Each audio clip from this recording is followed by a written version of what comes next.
This matrix will be the sole authority for control and destiny of all peoples and nations. It will literally be the God of mankind, and they shall give that God different names. But they will all bow down and pay homage to that which gives them their life and desires. Your acceptance of this role is conditional, in that you will be linked as one in the matrix until the end of time. At those times between life experiences, you will dwell in consciousness in the upper realm with the lords, but you will still be integrated in the matrix. The matrix is the supreme control of everything that occurs in this world. This matrix is not existent in that it is but the illusion that creates the realities in the minds and feelings of mankind, for they are the slavs and fodder of the lords.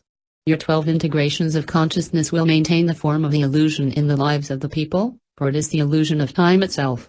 Over many millennia there will develop, from individuals here, minor matrices that will set control over certain aspects of people's lives.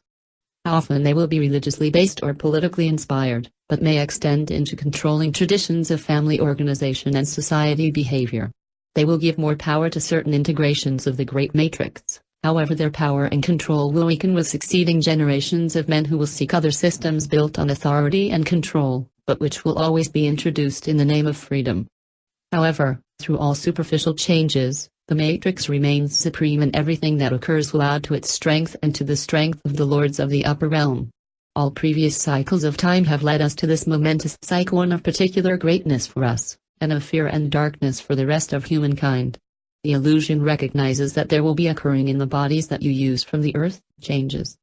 The bodies of earth will develop changing receptors in the brains that will create different frequencies of consciousness, to alter behavior of individuals. Being aware of this potential, I have built into the integrations of the matrix energies to counteract these changes and turn individual minds back to the illusion if they stray. Presently, at this beginning, the consciousness of the people still follows the last cycle of Atlan, where they were told how to behave and what to experience. As this still exists, we still control and move people whilst they are within their dream states.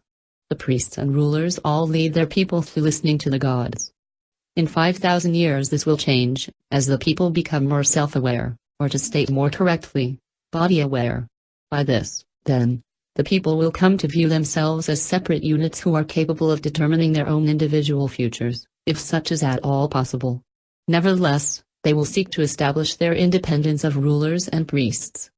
But this will only serve to draw them more deeply into the illusion, as individuals that seek dominance over other individuals of lesser consciousness.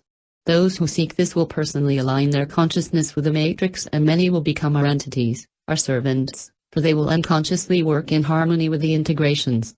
And no one will break the matrix, because no one will know that it exists. The matrix of illusion is firmly based in two factors, fear and control, for one begets the other. Control is the key that denies freedom, but everyone in illusion believes that it keeps them free, because it appears to protect and establish society from the disruption of radical forces, which are seen as threatening to stability and the safety of the masses. However, this control will, itself, be enforced by the use and threat of physical, mental and emotional harm, to both individuals and groups, to countries and nations and even empires. In other words, the use of force is to be always imposed upon humanity, regardless of anything. The matrix does not have any of the human frailties, such as mercy, love, compassion, tenderness or kindness. These are often the feminine weaknesses that give no power to an enterprise. No, the matrix has no such weaknesses to lessen its power, for it is based on the most powerful force in the universe, fear. Through me, El Raz Peril will link each section of your consciousness.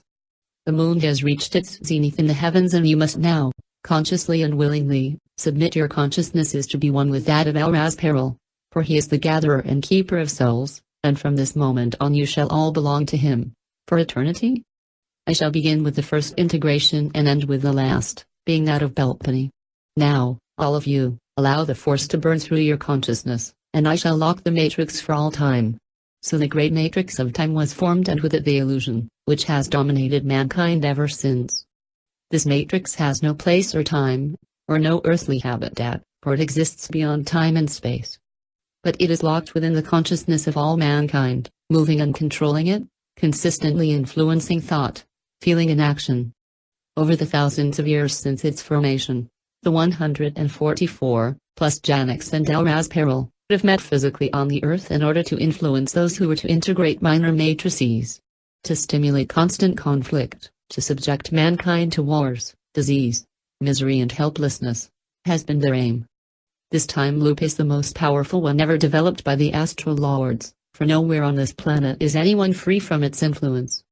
The formation of the Matrix time loop was some 14,000 years ago, although the frequent variation in the counting of years through calendars makes this calculation not entirely accurate.